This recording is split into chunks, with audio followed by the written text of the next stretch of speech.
Hey guys, ECRG here. Today we're going to be talking about who really benefits from giant tax cuts.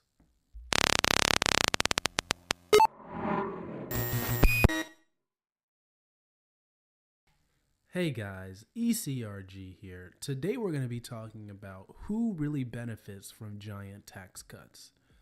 Now, it has been some months now since the tax cuts came about in early January. And for my international audience, I'm talking about in America. This is solely for America. So it was in January 2018 when those tax cuts took place. And so it's been months now since then, and we see the benefits from that. Or we see the repercussions of that depending on how you look at it and depending on your position in society and the corporations, et cetera, et cetera. So the main thing here that we want to talk about is who benefits from the giant tax cuts. Now, this video was really inspired by an article I read posted by a company actually in clinical research, not going to name names, but a company said, and I'm sure there's other ones, they said how excited they were for the tax cuts because they're going to use that money to invest into faster help drugs get through the market. And I think that's a load of crap because before the tax cuts, they were going to be doing that anyway. And there's only but so fast you can bring a drug to the market because there's going to be regulatory hurdles, FDA approvals, slowing down of the sponsor not having the protocol ready, whatever it may be. There's always going to be hurdles, and they should already be moving as fast as possible anyway. That's the job of this CRO, is to move as fast as possible and really to guide the process for the sponsor, for the big company, like a Pfizer or a Biogen or whatever, to take their drug through the different phases and get it onto the market. So that's really their job. And so they're saying that just because they've got hundreds of millions of dollars in tax cuts, now they're going to finally invest. I'm not buying that because they were doing that to begin with. Now, we've seen already, a lot of the big corporations praising the tax cuts for getting hundreds of millions of dollars. And some have even said they're giving out bonuses, like Walmart said they're going to give out bonuses. But then the same day, they literally closed a bunch of Sam's Clubs and laid a whole bunch of people off. You've seen other companies do that as well, where they say they're going to do all these good things with it.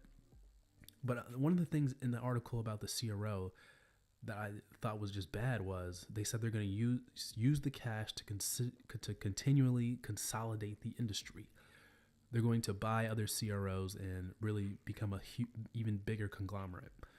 Now, if you haven't seen my videos on when companies merge, how that's bad for the common employee, it's only good for the executive team because they're going to get their bonuses, they're going to get their fat checks because of when the mergers happen. But it is terrible for every single employee, and you should really be against it because you can go watch my video for more detail on it. But really, the main reason is you decrease your competition. You decrease your salary, you decrease your how competitive your salary is going to be because there's less companies you can go to get a competitive salary. So it's really bad when companies merge, and it's not good. That's one of the benefits from the tax cuts is you'll see more mergers, more acquisitions. And like I said, that's only really good for the executive team. Small businesses, small CROs don't really benefit from the tax cuts because they were already, trying to grow as fast as possible.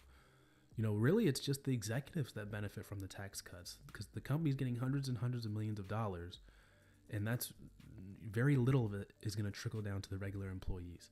Most of that is going to stay at the executive level. They might do some, they're not going to hire people with that money. If they needed people, they would have already be hiring them. That's just facts on that. If they needed the people, they would already be hiring them. And not to mention that is a tax deductible expense. I don't know if you know that, but employee salaries are tax deductible already. So there's just a lot of smoke and mirrors that corporations put out when it deals with tax cuts, saying they're going to do all this investment, they're going to be hiring a bunch of people, they're going to be opening new plants, They'll be doing a whole bunch of other stuff. And it's just not the case a lot of the times. So obviously, a lot of big companies got tax cuts. You know, your Pfizer's, your AbbVie, all these big billion-dollar companies got, the tax cuts. And I'm sure they will reinvest some of it in more drugs to go onto the market. So that's good for the CRO industry. But a lot of it is just going out in bonuses for the executive team. And you can see that. That's true for a lot of the industries as well. Like I said, they're not going to be hiring people. You're not going to see a influx all of a sudden of job opportunities open. They would have already been doing that if they needed it. So that's that on giant tax cuts. It really does not benefit people, and it definitely doesn't benefit the average employee, because the average employee they're not getting a tax cut. It's really for high income individuals and corporations that got the tax cut. It's not the average person that got the tax cut. So they're not going to be benefiting from it. It's not small businesses that got the tax cut either. And it's not the small tiny CROs. It's not if you starting a CRO and you're a startup, or you're a startup in the clinical research industry, you didn't really get much of a benefit from the tax cuts. Really, the big corporations and the executives of those big corporations that got the biggest benefit, not the people that actually are doing all the work, the low-level employees, the mid-level employees, the managers, et cetera, et cetera. So comment down below what you guys think of the giant tax cuts, how you have seen it played out.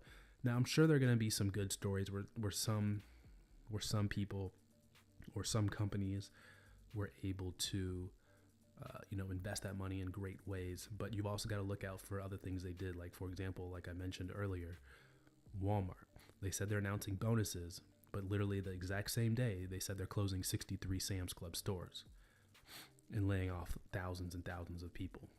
So you've got to look at that. Like I said, this whole video was inspired by that article I read by that one CRO. I'm not going to call them out in this video, but it was really inspired by that. And I was like, wow, you guys are just really, trying to paint this in a good way. And it's just not working. Because, obviously not many people are going to be seeing the benefits of those giant tax cuts, because they're not really for the masses. They're for the select few and the top of the company, the top level of the companies. So, I wish it worked that way, where you get a giant tax cut. That means they're going to be investing more into the workplace and their employees, but that's just not the case. So you guys comment down below what you guys think. Did you see your company, your CRO, your whatever, do anything great because of the tax cuts, or do anything different from the tax cuts that they would not have normally done? Comment that down below.